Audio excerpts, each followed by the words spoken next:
So today I am going to talk to you about first-time home buyer process. My name is April Stevens, and I am with the W Group, which is a team within Keller Williams. And I wanted to talk to you guys today because I have a lot of clients who are first-time home buyers. I work really well with them. It's one of the biggest purchases of their lives. And to have a real estate agent by their side, they're a lot more comfortable with the whole process. So I am going to go through some steps with you. And the reason why I want to talk about first-time home buyers is for a couple reasons. One, first-time home buyers sometimes are unfamiliar with the process because they had not bought property before.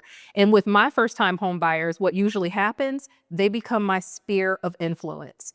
And how that happens, I'll help them with their first home. And after a couple years, they're thinking about more property, or maybe their family grows and they need a bigger property. So they become investors. So each year, my sphere of influence grows and grows. But we're going to start at the very beginning when I initially find the first client.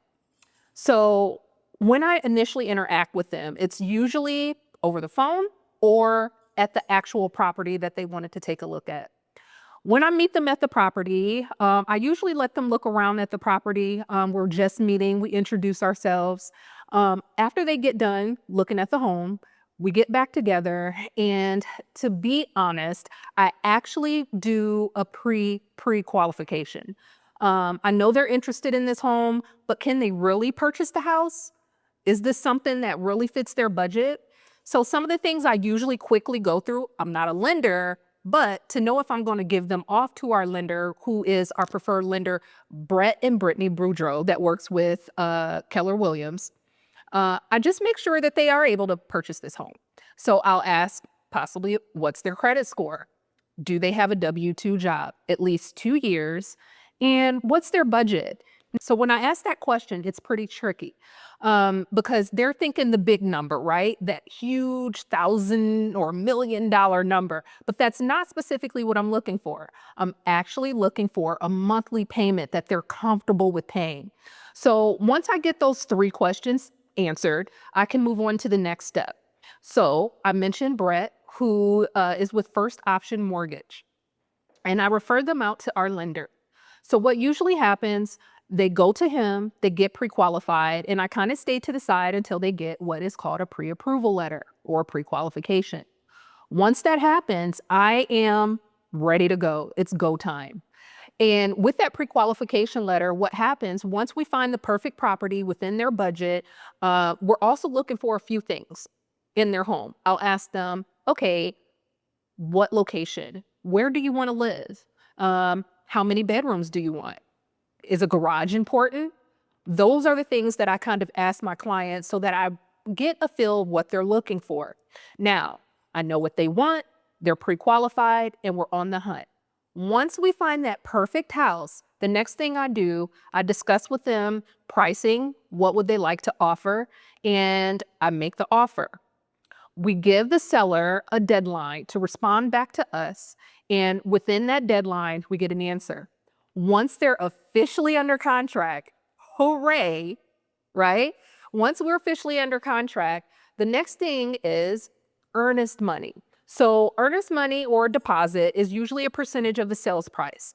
Let's just say for under $100,000, they're going to give $1,000 as a deposit. That will be dropped off at the title company, who will do a title search. There's attorneys on hand during the whole process that you can ask questions, and that's where the closing will take place. So either myself or my client will drop off the deposit money. Once that starts, within the contract, we write an inspection period.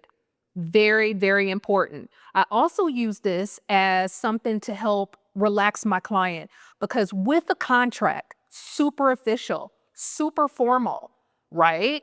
But in your inspection period, if that house is not at the level of what you expect, if there's issues with the home, if there's plumbing issues that are just out of your budget, that is the time they can get their deposit back and actually walk away from the contract. A lot of people don't know that, but you're not officially locked in until inspections are completed. Once inspection is complete, you're pretty much locked into the process, and we move on to the next phase, which is the appraisal process. So once we've done with the negotiations with inspections, the appraisal is ordered by your lender, which would be Brett in my circumstance. So Brett will reach out to the appraiser, and it will be out of the cost of the buyer to do the appraisal. Now, once the appraisal appraises, the next step of the process is gets pretty quiet. Really, during the appraisal process, it's quiet because the appraiser goes out, he takes a look at the home, make sure there's an existing home at all so that the bank can lend the money to the client. The next process is underwriting. The lender really goes deep into your credit, your work history, anything that may stop the closing process. So I'm pretty quiet as your realtor during this time, but if you have questions, if you have anxiety, I'm always there to answer your questions, to clear those questions up in your head. And once the underwriting is done, the next process we get is a clear to close. So we're one step closer. So after the clear to close, what ends up happening from the lender, they send out settlement statements where you actually see every single fee that's going to happen, or money that the seller needs to bring to the table, seller that the buyers need to bring to the table, my commission, the seller agent's commission. So you'll see every single fee. And a lot of times those numbers is what my client fears. What am I looking at? What am I bringing out of pocket? So all of those things will be laid out in that settlement statement. And the next phase is closing. We're going to the closing table and we all meet up. The seller agent, the buyer agent, the buyers, the sellers, the attorney. It's so official. It's one of the best things that I do and the gratification that I get in my career is to actually be at the closing table, and literally the keys are handed to my client, and it's closing day. So once that happens, that's pretty much it. But like I said, with my sphere of influence, once we walk off, it may be a year or two. I'm still going to check in. I'm going to check in on those birthdays. I'm going to, see the first day of school on Facebook, and I'll comment on those social media posts for you. But I'm always there if you're looking for more property. Now, there is a caveat in this whole thing that I like to do on closing day. I like to let my clients know a couple things. On closing day, you have your contract that was signed that 24 hours when you got that accepted contract.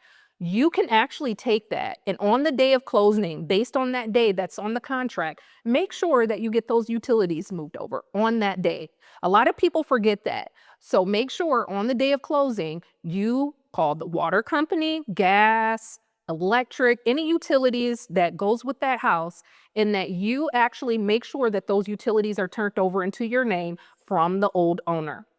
And one last tip I always give my clients at the end. I don't know if a lot of people know this, but if you do one extra payment a year and you have a 30-year mortgage, if you make one extra payment towards your principal, and make sure you say principal because that money will be eaten up by interest, one extra payment a year will literally cut your 30-year mortgage into 15 years of paying off your home. So I always kind of save that for the end because I know my clients walk away with jitters, but why not end it on a positive note? Instead of this 30-year mortgage, one extra payment, 15 years. So just remember that.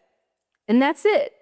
That is the home buying process from beginning to end. And that's why you should have a realtor. And that's why you should call me April Rose. So I'll talk to you guys later. Thank you.